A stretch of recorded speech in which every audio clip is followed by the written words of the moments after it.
If you work in the live music business, there's a decent chance you know of Josh Weidling, even though you probably wouldn't recognize his face. That's because he's almost always been behind the camera, as he interviewed literally thousands of musicians touring through the Midwest. Josh launched his YouTube channel Digital Tour Bus in 2009, and over the next 15 years, he dutifully uploaded upwards of 5 fresh interviews a week with musicians who walk the viewer through their tour bus and explain how they chose their musical instruments and gear. In a recent interview, Josh dove into the origin story of the YouTube channel and explained how he turned it into a business.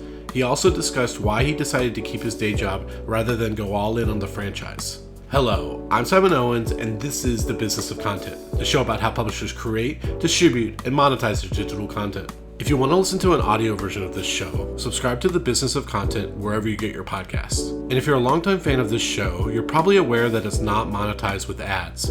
I'm entirely reliant on paid subscriptions to my Substack newsletter to fund this show. If you want me to keep delivering you interviews with the world's most successful media entrepreneurs, then subscribe for just $50 a year. Go to simonowens.substack.com. That's simonowens.substack.com. Or just Google the words Simon Owens and newsletter. Okay, let's jump into the interview. Hey Josh, thanks for joining us. Thanks for having me. So super excited to talk about your work, your YouTube channel. What I really like about you as a creator is you're just so obviously a workhorse. Like you figured out a format and then you just drill it home over and over again. You're obviously very passionate about the subject matter, but you're it's also like completely unpretentious, and it's basically this YouTube channel called Digital Tour Bus, where you do interviews with band members. And like, I love your kind of how you got into this is like you started like in high school is sort of in the music industry during your free time, right? Yeah, so when I was in high school, a friend of mine joined like a local band. And Mm-hmm. before that, I was like just super into sports.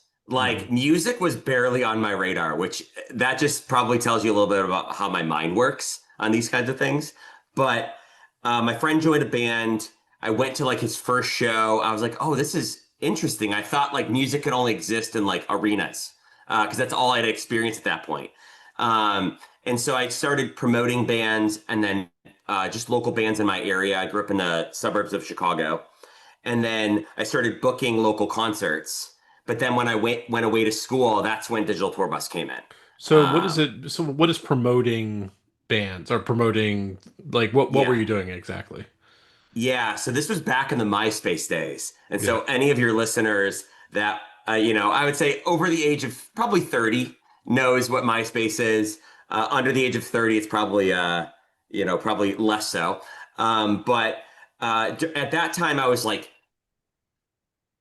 gaining as much of an audience on MySpace for like this like promotions company as I could. Company, loosely held term, promotions, loosely held term. And so basically it meant adding as many friends in the local area as possible and then finding local bands that I really liked and then just trying to get their music out there as much as possible. But then I realized quickly after I started doing that, I could start booking shows, curating my own lineups and putting a lot of these local bands that I enjoyed onto bills that then people would come and pay and see. So for the promoter, like, are you just getting paid by how many people you get to show up to a show? Yeah, so the promotion angle was not much of a business. It was more of just a passion that I Okay. had for music. And then the business angle came in when I started actually putting on concerts. And so what was Uh, that like? Were you getting paid by the band? Were you getting paid by the venue? Like what was kind of the dynamic there? yeah, so I was the person who facilitated everything. And so I would scout out venues. Hmm. Venues meaning local coffee shop, local bar, VFW hall, etc. Hmm. And then I would go to the bands and say, hey, I have this venue on this date. I'm putting together this kind of show, whether it was metal or pop punk or whatever. And then I would curate the lineup, pick the headliner and all the supporting acts, and then I would hire staff, or the venue would have staff where we would charge a door fee. At the end of the night, we'd do a settlement where we would take all the money that's coming in from the show, from all the ticket sales, and then we distribute that accordingly to all the parties involved, including So myself. so it's just a 100% revenue share type of deal where the venue would get a percentage, you would get a percentage, and the bands would get a percentage. Sometimes, and then if I would bring, that was most of the time, but then I was still in high school, Yeah. granted, for all of this. Yeah. I would bring in regional touring acts sometimes, and they would have a guaranteed fee. And all the bands would know that they were going to be paid less on those shows because the touring band was likely not going to cover their guarantee. But they got to play with this cool band from outside the area that was probably on a record label.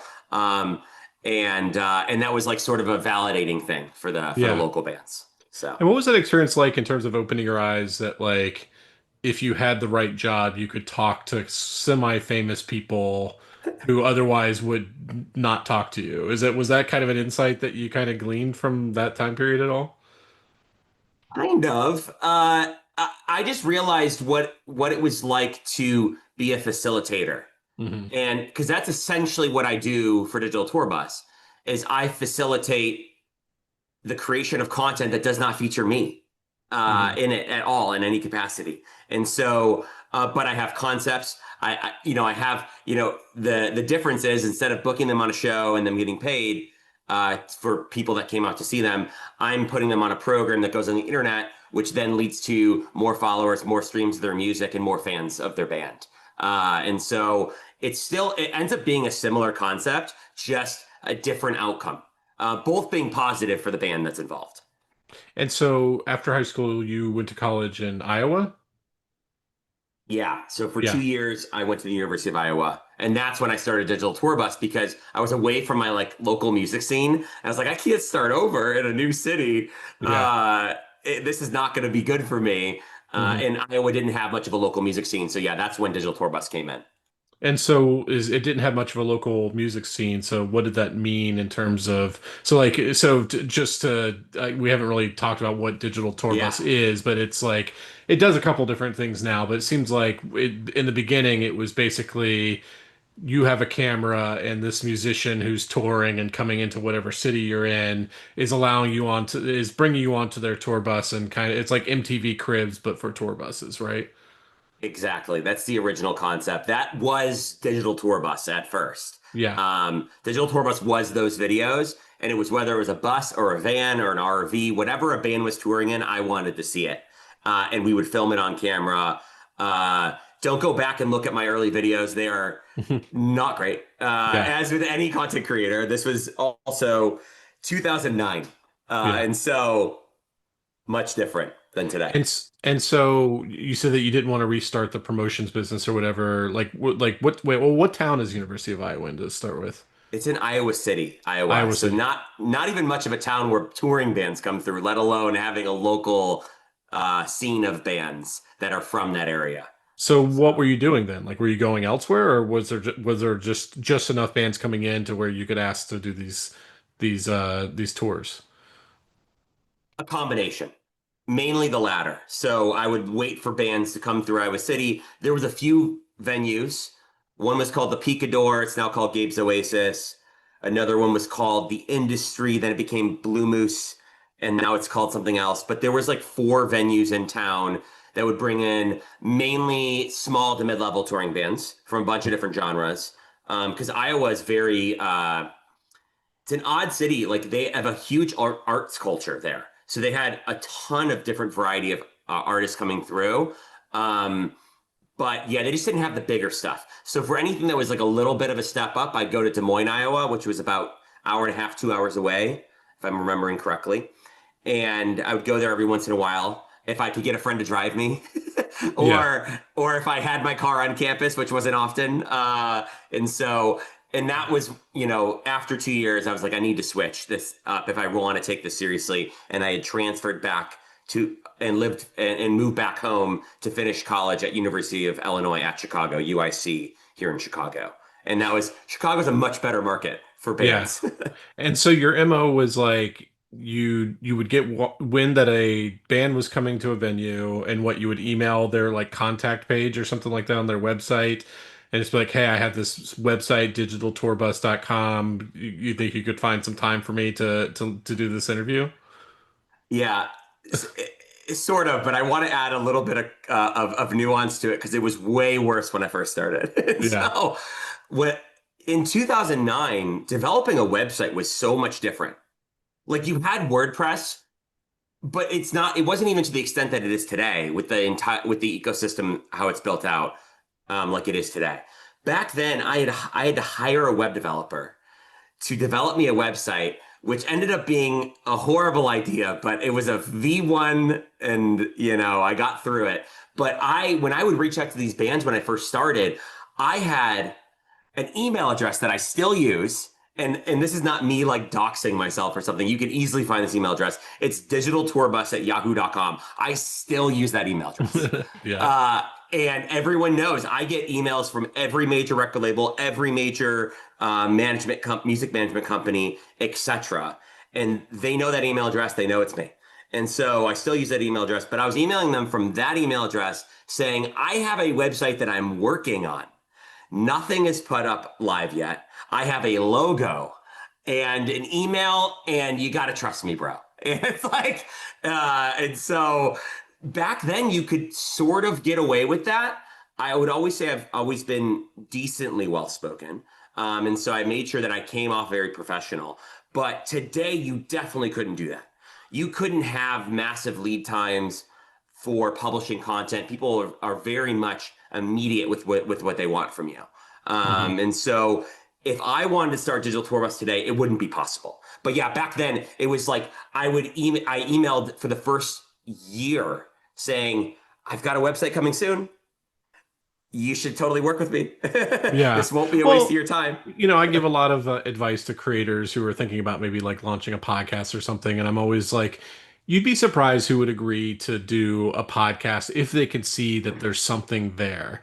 And so, like, my advice is always to start with the small people who would more likely to say yes. It sounds like that's sort of what you were doing, is these were only small bands coming through who didn't have a lot going on. So, of course, they were willing to give you like 30 minutes of your time or something like that. And that's kind of my advice to, like, for your first like 10 interviews, make it people who are easier to get just so you can populate that podcast feed with interviews, and then you have something to point to for when you start getting bigger and bigger guests that they think you're legitimate because something exists. So maybe you lucked out by it being in Iowa, that like not you weren't sending these emails to like these really huge bands to start with. So you get a website and you're like uploading so like did you have like a ton of interviews in the bank by the time the website actually like launched? Yeah, I can't remember the exact number, but I do remember the date it launched. I launched the website on March 11th of 2010. Hmm. And I had been working on the website since January 1st of 2009. So a year, so 15 months basically. 14 months and some change. And so I had 100 and I think like a little over 100 videos in the bank at that point. Wow. Um, and but I had grand plans. I've always been like a person that I can't half-ass anything. I have to full-ass it. Like Yeah. it's not in me to do something just a little bit. And so my plan from the start, and I executed on it for a while and still today, is that I plan on putting out, I think at the beginning it was 3 videos a week. Hmm. And so if you think about 100 videos, that quickly depletes Yeah. if you're not actively filming. Also, there's a whole process. When you start reaching out to someone, it's not the day before they came into town. It's likely a month before they came into town. And Yeah. so you have a month leeway just to schedule the interview.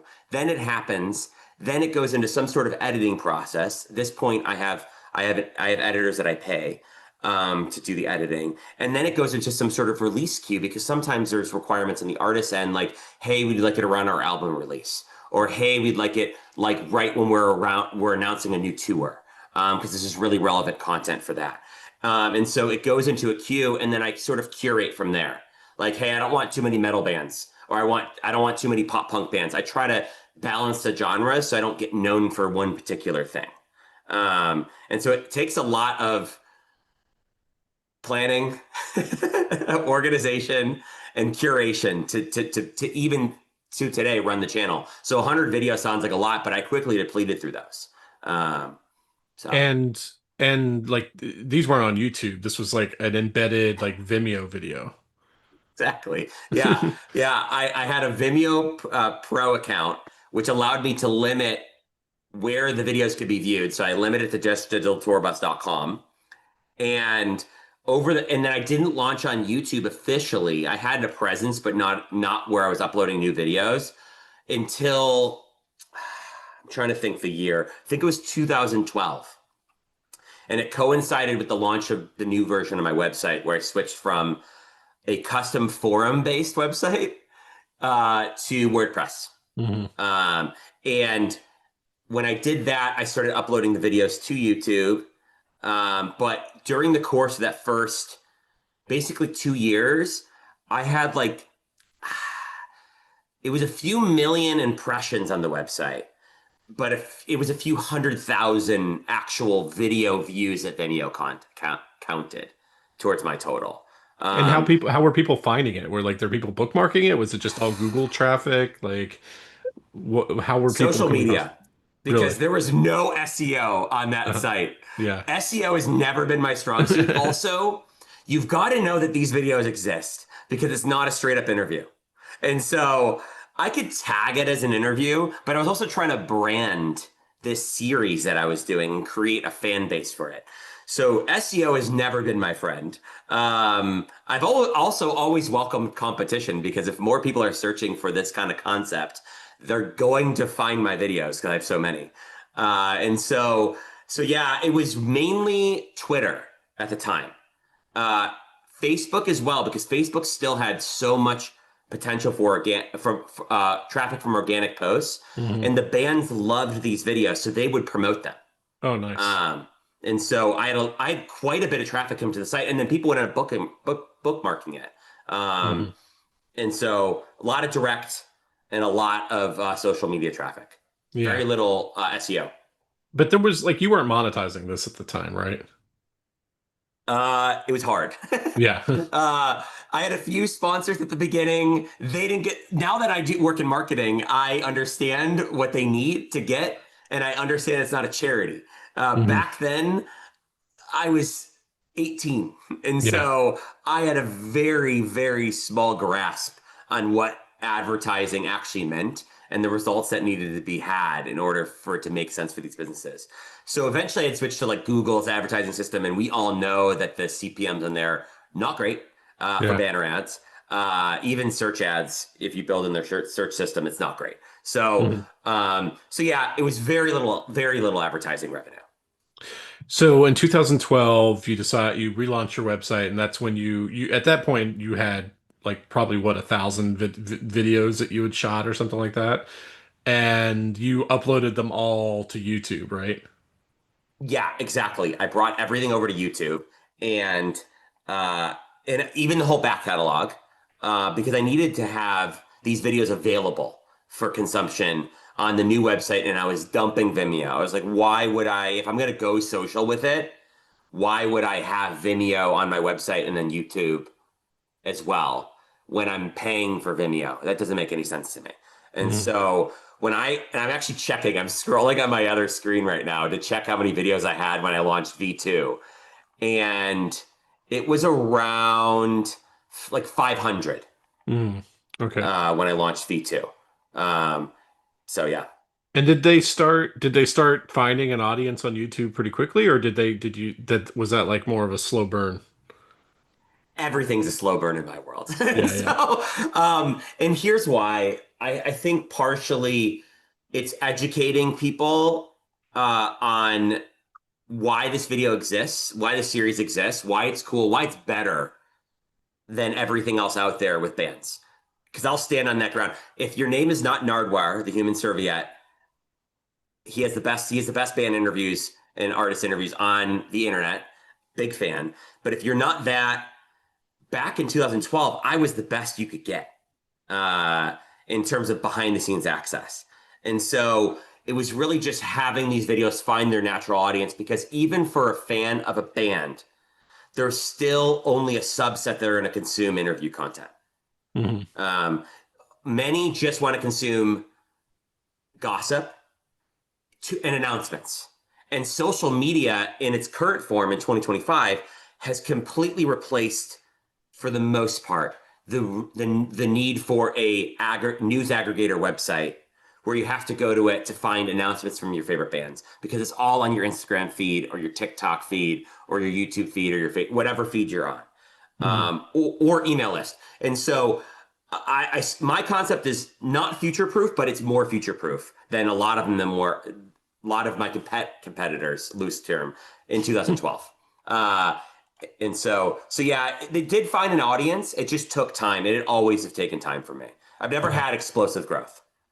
So you moved to Chicago, start getting access to bigger and bigger bands. Obviously, you probably started to have a brand, so it became it like I'm guessing you got a lot of no's like over the years, or just unanswered emails of people not even bothering to respond to you. But like, did it get gradually easier to get yeses?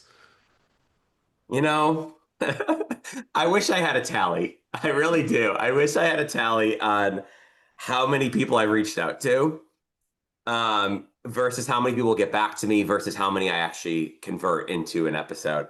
Because it comes in waves too. I always shoot for the stars because you never know until you ask. It's usually my main plan, and then I quickly move to a backup plan. Hmm. Um, and so, have I gotten superstars while they were superstars? Very infrequently. Hmm. Usually, I get artists on the way up or the way down. It's never on the top. And there's also a breaking point for the way up as well. So it's like pre-pandemic, I would get artists anywhere from support bands on tours that are drawing a few hundred people in every city to headline bands that are drawing 3 to 5 thousand people. That was pretty consistent for me in that range. And then every so often I'd get artists that were in very large theaters, small arenas, amphitheaters. But uh, after the pandemic, it's been really hard to regain access to those artists that are in any capacity above 2,000. Um, Interesting. Okay. and I think a lot of it has to do with there's a few reasons. One, artists now do meet and greets in a way that they didn't do before.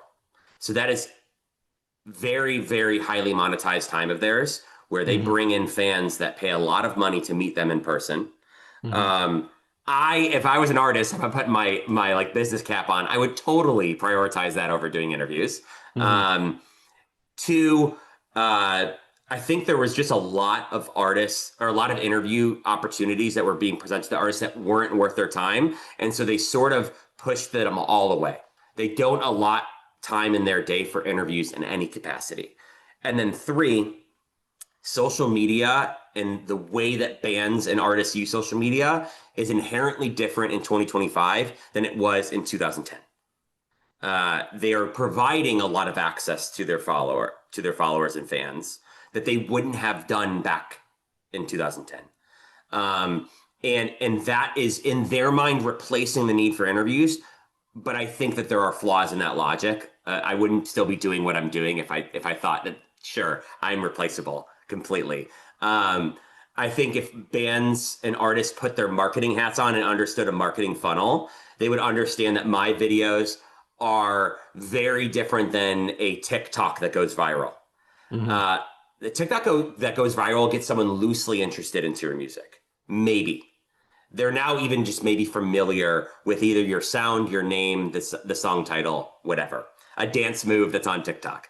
What my video does is it turns a person that's a casual listener or a fan into their next step down. So if you're a casual listener, I'll turn you into a fan. If you're a fan, it'll turn you into a super fan.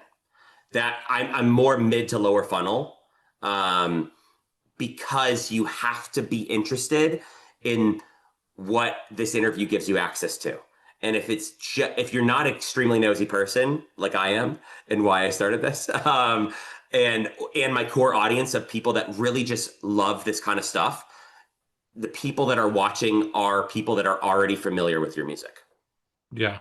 It's also just like so many more creators now that are like really huge that are doing interviews with these more A-list stars. If they think of like Hot Ones or Chicken Shop Yeah. Date and stuff like that. So like maybe it's just like a matter of they only have so much time for these interviews and they're going for like the people who have like 5 million subscribers or something like that. I don't know if It, that plays a part.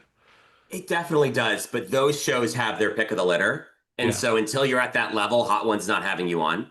Yeah. Um, and so I think that digital tour bus sits in a very healthy mix for an artist, Hmm. um, up through probably large theaters.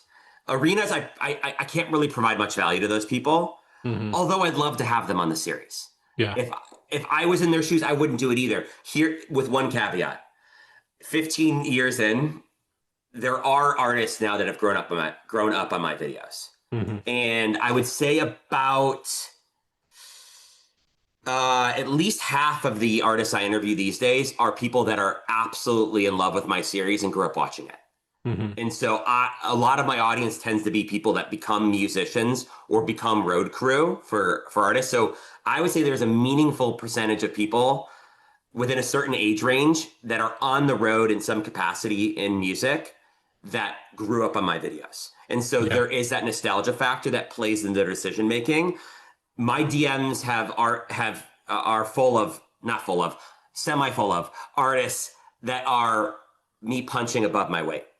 Um, and so it helps me. Thank you to those artists. I'm very grateful for the people that stick with me and want to pay it forward because they were so influenced by my videos. Why wouldn't they want the next generation to also?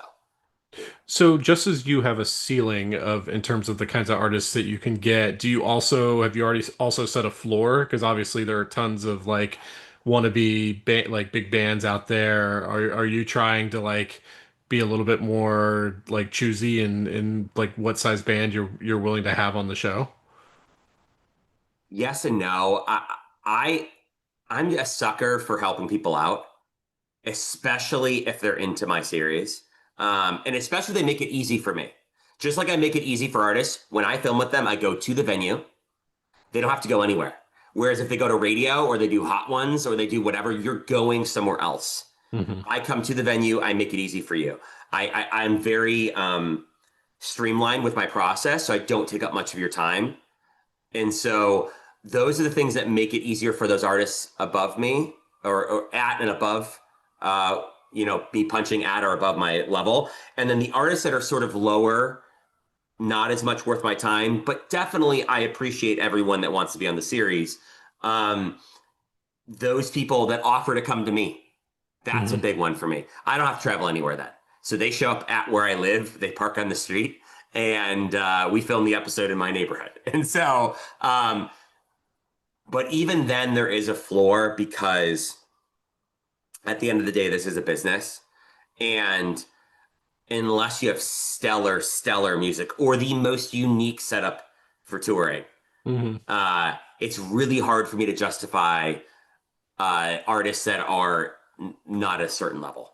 I Um, guess if they have a tour bus, they've probably made it to a certain extent already. Like that in and of itself is kind of like a qualifier, right? Or no? but I film even though the series is called Bus Invaders, I film all types of vehicles for the series. So And if it's just so, some car, some guy driving around, okay. yeah, like I've done cars, and Yeah, some of those videos are really cool. yeah. And they end up being like actually here. What I love is about Bus Invaders in particular because that's what Digital Tour Bus became. Once I branched out into different series, I rebranded my main series, which used to be Digital Tour Bus, as Bus Invaders, which I think is a Hmm. better name anyway. And so, uh, and when I did that, what started happening is I started filming bands throughout their career.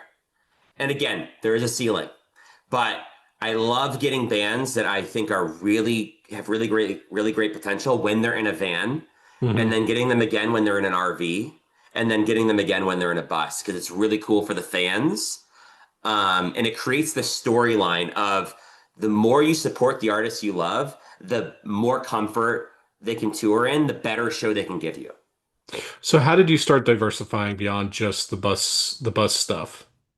Yeah. So I have two other series. I used to have more. They weren't as good. I'm going to focus on the two that I still do. Um, a lot of them just come naturally. So I have a cooking series called Cooking at 65 miles per hour. We don't, contrary to what the name says, it is not, we're not driving while the cooking's happening. It's just my unique way of saying, hey, the artist is cooking while they're on tour. And so I was filming with a band I was actually filming with Matchbox 20. the lead guitar player Kyle Cook, and he talked about in his Bus Invaders video how every day, even though he has catering that is provided to him, because his family's on the road with him and his band mainly tours in the summer, they tend to do family meals on the bus where they cook themselves. And I was like, this is a really cool series idea. So I started thinking about it, started pitching it to artists. And the first guy I ever got for that series was a guy named Mick from a band called the Skylit Drive.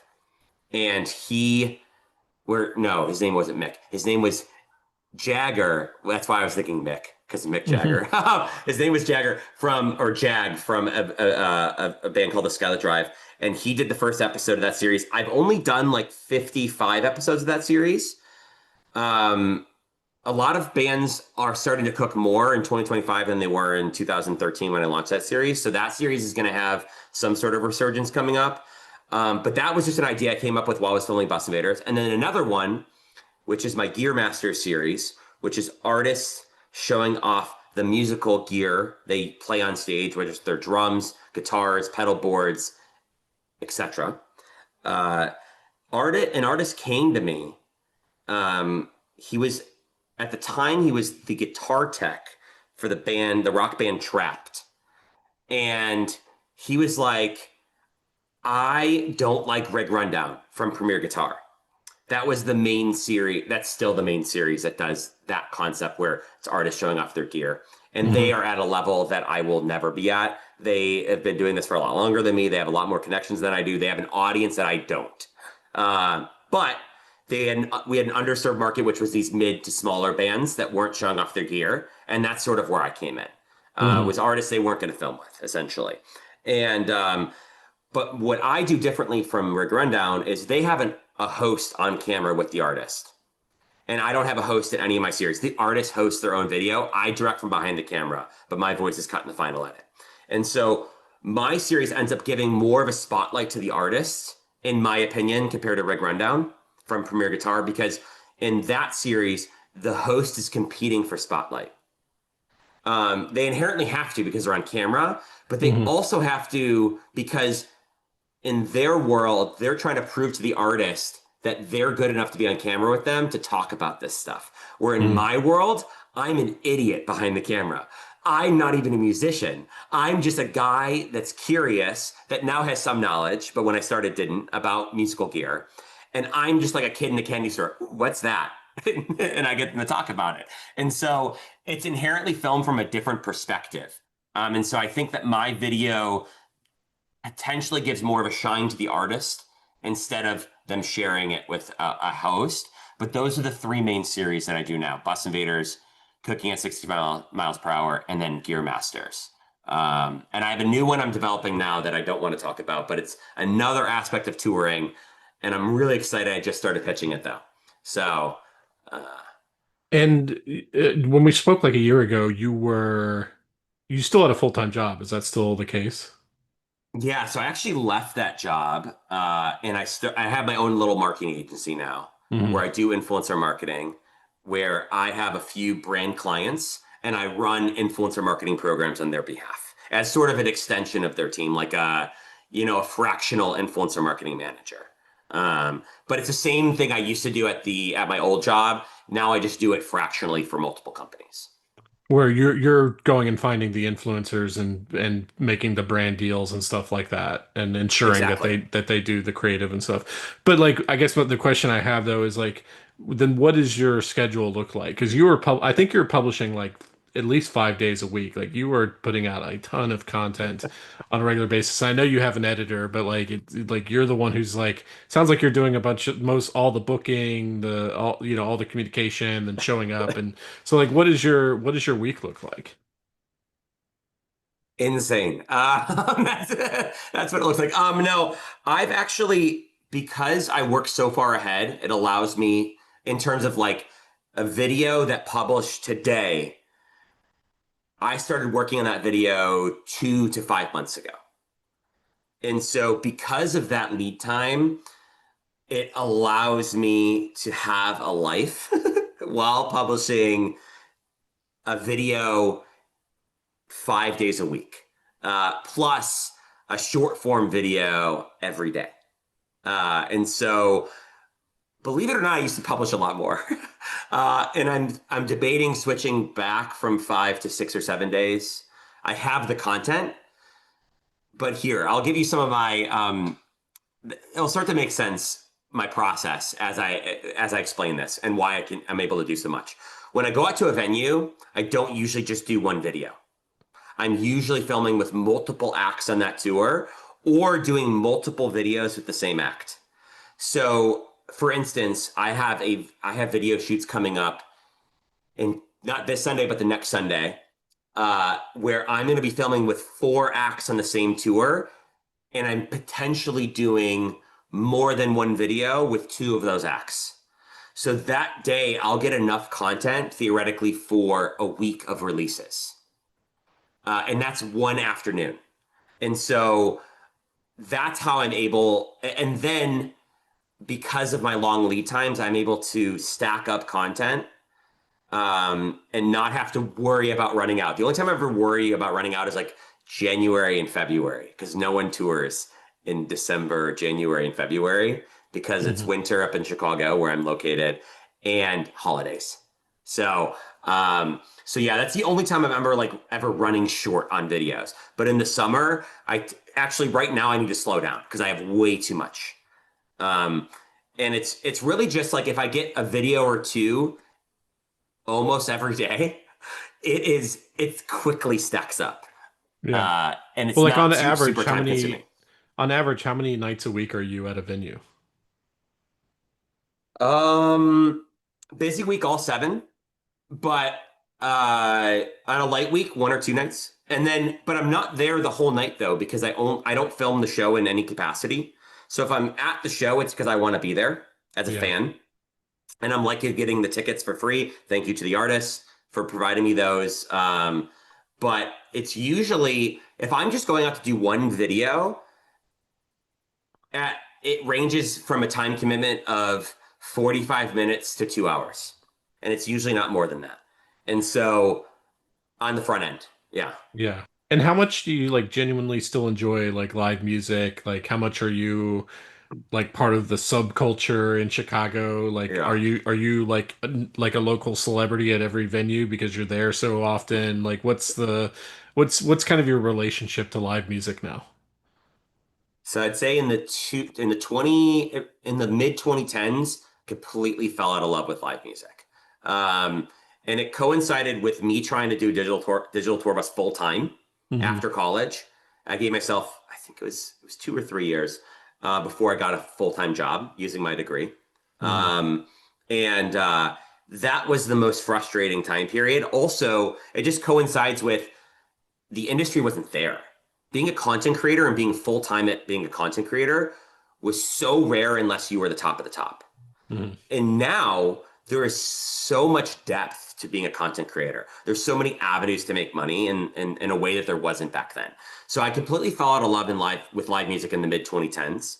Um, and it wasn't until I sort of had like more career, secure job security in my career, where digital tour bus income didn't matter. True, like it mattered in the sense that it helped me in terms of like maybe squirreling away a little bit more money or Hmm. having to worry less about uh, going out to dinner, buying things while I'm out, whatever. Hmm. Um, it, and so in right before the pandemic, I really started getting back into live music. And then during the pandemic, it became so obvious to me that I was truly missing this thing that I had taken for granted for so long. And so now I go to concerts very often. My Hmm. goal is one a week. Yeah.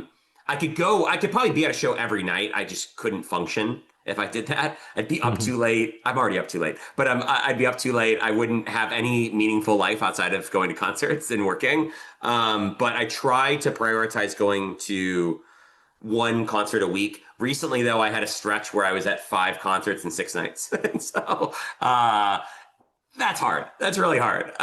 It's not my job to be at those concerts. And so, but I love music in a way that I haven't since I was like in high school and college at this point. And is your friend group like people who work at these venues or people who are constantly going to concerts too? Or Sometimes I have friends that I know will go to certain types of shows with me, Mhm. but I have friends that I'm friends with for like sports, friends that I'm friends with because I've been friends with them for so long, and Mhm. they've I have friends still that I met when I was like 6 years old, and so Mhm.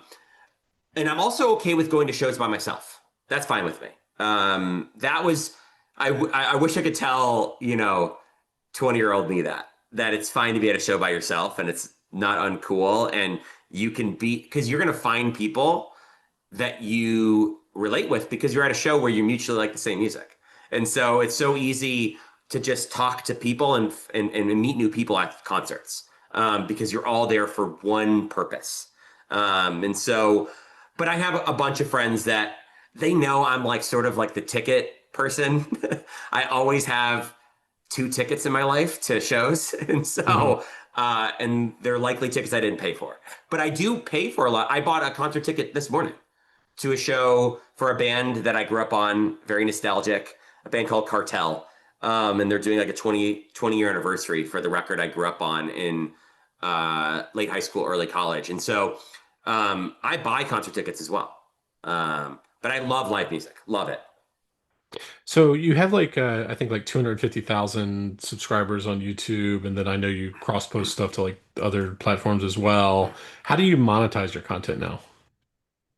Yeah, it's an interesting question. Um, YouTube ads is great, great. It's any like it is the most tried and true creator monetization there is. And thank you to YouTube for not even thank you because it has helped their business in a meaningful way. Mhm. Um, all roads lead to YouTube. If you get big on TikTok, you're launching a YouTube channel. Like it's just not feasible to exist in a meaningful capacity on any of these other platforms for an extended period of time. They are much more algorithm driven. YouTube is as well. Don't get me Mhm. wrong, but you can actually build a base of people that want you to watch your content and actually become fans of you. Mhm. Whereas all the other platforms are more passive. Am I in all the monetization platforms on all these other platforms? Yes. TikTok, Facebook, Instagram. Yes. I get paid out from all three of those in addition to YouTube. Is the monetization as meaningful as YouTube? No, not even close. Mhm. Um, and so I have merch.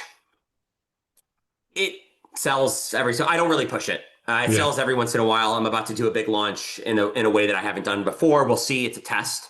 Um, there's also a site and other sites where bands can submit their music to me for coverage consideration. There's one called Submit Hub. They're probably the biggest.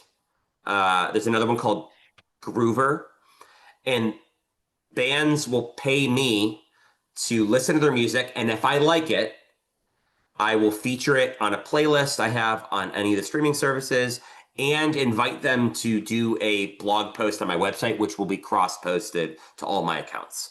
So that is a meaningful monetization as well, Yeah. which I didn't think would ever exist, but it does. Um, Yeah, I know vaguely about this. Like it's like because they're like Spotify playlists and stuff like that that have large followings. They're these sites where you could pay like I don't know what is the average that they're paying. Like it's not very much. It's like $25 or something like that, right? And like so and for that amount, all you're doing is agreeing to listen to something and provide feedback. It's technically not a pay for play. I It, think. it definitely is not pay for play, and there are Yeah. services that offer pay for play that I don't exist on, and they Hmm. reach out to me all the time, and they're like, "You could make more money in here." It's like, but it's pay for play, and that is Hmm. where I draw the line. Is uh, everyone pays the same, and Hmm. it's up to the person who's submitting the music to be confident enough in what they're sending me, Yeah. and what is basically, and that has been artists, musicians have a very complicated relationship with these sites because they think that people on my end, it's just all gravy. It's all sunshine and rainbows. No, Hmm. no. I have to listen to a multitude of music that, for the most part, I don't enjoy. Hmm. It's not the best music. And a lot of it ends up being very just middle, mediocre, nothing special about it. And it's hard to give feedback to those songs because they haven't technically done anything wrong. It Hmm. just hasn't caught my ear in a way that other songs do. And so, but providing feedback is grueling, grueling because Submit Hub in particular does everything they can to make sure that the feedback is at least unique for the artist. You cannot copy and paste. You cannot use the same terminology over and over again. Hmm. You have to provide at least, I think, 20 words of feedback, and you Hmm. have to listen to at least 90 seconds of the song. So Hmm. this is not, if you wanted to scam people, there are much easier ways to do this. And so if I didn't accept the music, it's not because it's bad. It's probably because it's just not there yet. Either production or songwriting, or the caliber of music keeps rising. It keeps getting better and better, just like we experience on social media. The caliber of the content that we're consuming keeps getting better and better and better. And so you have to keep increasing the quality of your output in order to compete because someone's going to outcompete you. And there's only so many spots. There's only so much time. And so I think that's what it turns into. And then the artists get very upset. But I've been on these sites basically since they launched. And because I was so curious, I was like, who's going to pay me to listen to their songs? And it turns out a lot of people.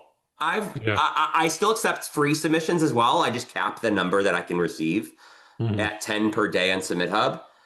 But I've been sent like 150,000 songs over the course of 9 years, 10 years, something like Hmm. that. And a large portion of those are paid. Um, so And yeah. are they choosing you specifically, or is it just like they know that Submit Hub is like curating but like there's some kind of like basic thing, like, criteria to even be someone who could do this, so they're just submitting it to the platform. The platform's choosing who to send it to. No, the artist is choosing. So Okay. they can, and there's tons of filters. Like you can filter by like if they accept your genre of music. Hmm. You can also like sort by like highest acceptance rates, lowest price, etc. All these Yeah. things. They Submit Hub is phenomenal in terms of what they offer to the artists in terms of filtering and the ability to pick who you think is the best person to submit your music to. And then on the artist on the blogger or playlister end, there is just the they have the sheer number of artists that use their platform is crazy.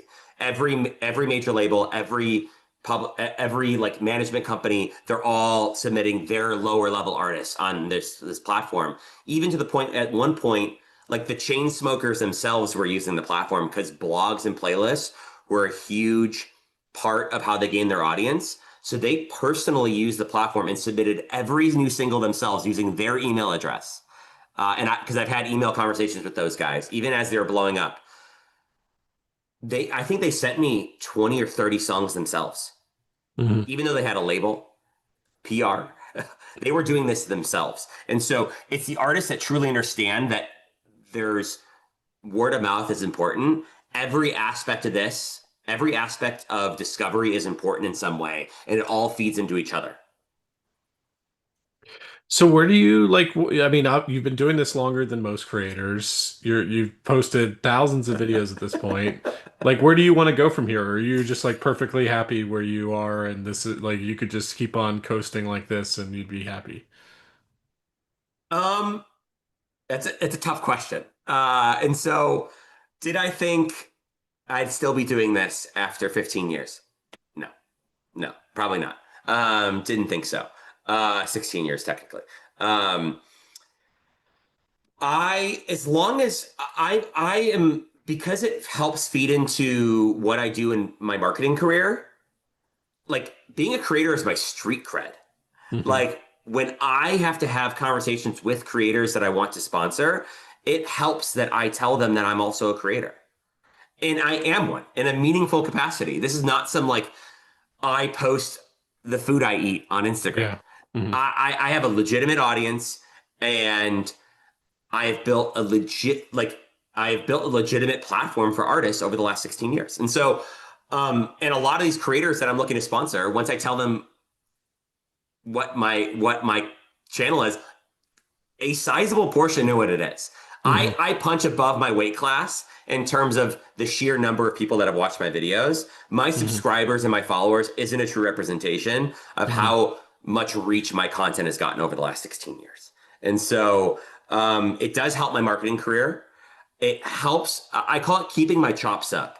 Like I am on the platforms every day as a creator. So I know what creators are going through. I know what new features are launching. I know everything about these platforms and I just enjoy it.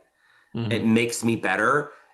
Every aspect of what I do in both my creator journey and my marketing journey feed into each other. And so until that stops being the case, or I just don't enjoy it, I don't have any plans of stopping.